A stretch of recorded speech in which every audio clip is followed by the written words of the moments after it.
Amo na ni mga garon na nato baga part 2 nato baga pagbiyahe ti kadto Tarlac teka nga Tolosa. So adi naman kita mga garon na Matnog ada kay magtutuon na kita ni pag Tagalog. At dahil nakarating na tayo sa Matnog Port mga garon, sisimulan na nating magsalita ng Tagalog. Dito mga garon ay tinawag na yung mga driver ng motorsiklo kasi kami yung unang lalabas mga garon. At nakalabas na nga kami mga garon sa barko at dito na natin malalaman ng totoong labanan kasi medyo may kalayuan pa yung bibiyahin natin at sigurado ako talaga mga garon na mas makapoy pa ito. Actually mga garon, nung nakatawid na ako ng Matnog, meron akong nakilalang taga Katbalogan at para Cavite siya. So sabi ko sa kanya mga garon na dapat magsabay tayo kasi ako hindi pa ako maaram dito papuntang Luzon. At meron pa akong isang nakasabayan rin mga garon para Camarines Sur naman siya, from Southern Leyte siya. So ang gamit niya is TMX naman mga garon. So kaming tatlong mga garon yung nagsama-sama papuntang Luzon. Pero dito mga garon medyo malaksihay ang dalagan natin kasi kinlalanat natin sila. At nung nabutan ko na sila, sumenyas ako na pwede tayong kumain muna kasi medyo harayuay pa yung ating bibiyahin. At sabi ko dito na lang tayo kumain sa Crispy King. Yung nasa harap ko pala mga garon is ang uwi niya is Camarines Sur. So hindi ka lang siya nahagip ng camera. At yung katabi ko naman mga garon sa may kanan banda is Cavite siya. Yung nasa kanan ko pala mga garon, expert na siya sa daan kasi pabalik-balik na lang siya. Hindi na nga siya gumagamit ng Google Maps. Sa aming tatlo ako talaga yung gumagamit ng Google Maps. Dahil sa kabisado na nila ang dalan mga garon, so sila yung nauuna. So sumusunod lang ako sa kanila. Ito mga garon, somewhere in Sorsogon, nagpagasulit kami. Pero di ko alam kung saan lugar na ito mga garon. Sa totoo lang mga garon, ramdam ko na talaga dito yung pagod. Yung puwet ko dito mga garon, ramdam ko na talaga yung sakit kasi syempre ilang oras na akong bumibiyahe. Yung kamay ko dito mga garon, medyo ramdam ko na yung pangangalay. Pero medyo tolerated naman siya mga garon. Kasi sanay naman yung kamay ko sa kakahawak ng silinyador kasi kapag pumapasok kasi ako sa trabaho, 1 hour yung biyahe ko. Kaya medyo may kasanayan rin. So dito mga garon, nabutan na kami ng dilim. Somewhere in Bicol na to mga garon. Medyo may hirap lang yung daan kasi may mga portion talaga mga garon na may mga release pang nakalagay. Tamang-tama lang talaga mga garon na nagpakabit ako ng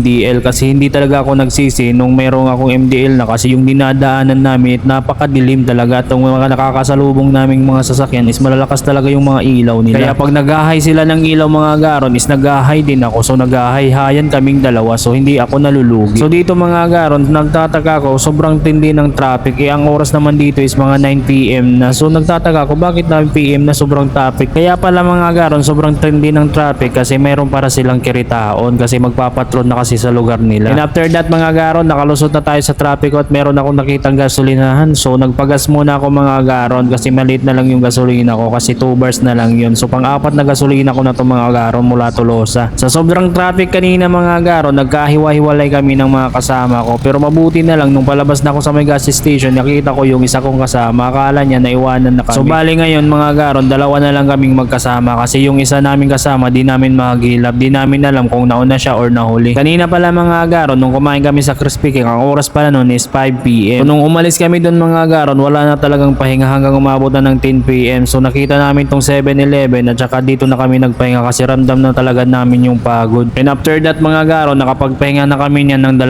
oras at saka biyahe na kami. Dito mga garon is may nadaanan kami na somewhere in Bicol na talagang batsi yung daan. Talagang lubak-lubak mga garon. Mabuti na lang talaga na malakas yung MDL ko. Pero kahit na malakas yung MDL ko mga garon, may chance talaga na nalulubak pa rin kami. Nakakatakot talaga dito dumaan mga garon kasi konti lang yung bahay. Dito pala mga garon is nasa Ragay na kami at nabutan kami dito ng ulan. Sabi ng kasama ko kung may raincoat ako. Sabi ko meron akong raincoat. Eh siya wala naman. Sabi niya magpaulan na lang tayo. Sabi ko wag na, sumilong na lang tayo. O sumilong lang pala, walang tayo. Mabuti na lang mga garon na medyo hindi tumagal yung ulan. At nung tumigil na yung ulan mga garon, kay biyahe na naman tayo. So dito mga garon, malapit na kami sa may Tagkawayan. So mahaba talaga mga garon yung Bicol na lugar kasi maraming dadaanan na municipality. Sa Bicol mga garon, yung mga mahihirap na nadadaanan namin na lugar is yung Sipuko, Tragay at Tagkawayan. Pero yung Tagkawayan mga garon, hindi na siya sakop ng Bicol kasi sakop na siya ng Quezon Province. Talagang nakakapagod yung Bicol mga garon kasi sobrang haba. Dito sa may bandang Tagkawayan mga garon, ramdam na rin namin yung pagod at antok kaya nagpahinga muna kami dito sa may highway sa gilid ng daan. Meron ditong tindahan na may ilaw so parang safe dito. dito. So dito na lang kami tumambay. So nag-relax lang kami dito mga agaron ng mga 2 hours at naka-idlip naman. Tapos dito nagka-problema yung motor ko kasi ayaw nang mag-start. Delete ko lang yung video mga agaron kaya hindi ko mapakita kasi yung problema ng motor ko hindi na siya nag-i-start. Mabuti na lang na may kasama ako mga agaron at itinulak niya ako para lang umandar yung motor ko. Kaya ayaw pa lang mag-start ng motor ko mga agaron kasi yung problema hindi ko natanggal yung power bank ko. Naka-charge lang siya habang nakahinto yung motor ko kaya na-drain yung battery. Malaking advantage talaga mga agaron kung may kasama kapag ganitong mga biyahe na malalayo kasi matutulungan ka talaga in case na may problema. Somewhere in Quezon Province mga agaron ay nagpagas naman kami pero di ko matandaan kung anong lugar to. Parang sa Lopez ata to mga agaron. After pagpagas namin mga agaron, i-start ko na sana yung motor ko. Ayaw nang umandar so hindi pa siya naka-charge. So mabuti na lang mga agaron na yung gasoline station is located sa mataas na lugar. Kaya hindi na ako nagpatulak sa kasama ko kasi pababa naman yung area at sigurado naman na under na ang motor ko nito kapag itinulak pababa. At tagumpay nga yung plano ko, umandar yung motor ko. Ang motor ko pala mga agaron is Honda Winner X so wala siyang crank. So kapag madrain talaga yung battery, kailangan talagang itulak. Dito mga agaron, tansya ko, ang oras nito is madaling araw na around 3 AM or 4 AM na to mga agaron. At dahil nakapagpahinga na kami, nakapag-ipunan ng lakas, tuloy-tuloy na yung biyahe namin ito hanggang sa maabutan na kami ng umaga sa daan. Tapos di ko alam kung anong lugar na ito pero somewhere in Quezon Province pa rin to pero di ko lang alam kung anong municipality na ito dito. Itong pinakamagandang proyekto ng gobyerno dahil itong Skyway mga agaron is papunta raw ito ng Sorsogon hanggang sa Matnog. Correct me if I'm wrong lang mga agaron. Pero pag matapos ang project na ito mga agaron, malaking tulong talaga to sa motorista dahil makakaiwas talaga ito sa mga trapiko. Ang tanong lang mga agaron kung kailan to matatapos, baka mag senior citizen na ako hindi pa to matapos. Malay natin mga agaron, balang araw makabili tayo ng 4 wheels kahit kariton lang tapos magmatapos na ito ay makadaan tayo kung pupunta naman tayo ng Luzon is mapapabilis na talaga yung ating pagpunta ng Luzon kapag dito tayo sa expressway dadaan. Tamang manifesting lang muna tayo mga agaron. So hanggang dito lang muna mga agaron yung video natin. So sa part 3 na lang tayo magpapatuloy mga agaron. So sa part 3 naman mga agaron is papasok na tayo ng Metro Manila. Titignan natin kung hindi tayo mawala doon kasi marami ng daan. So see you in part 3 mga agaron.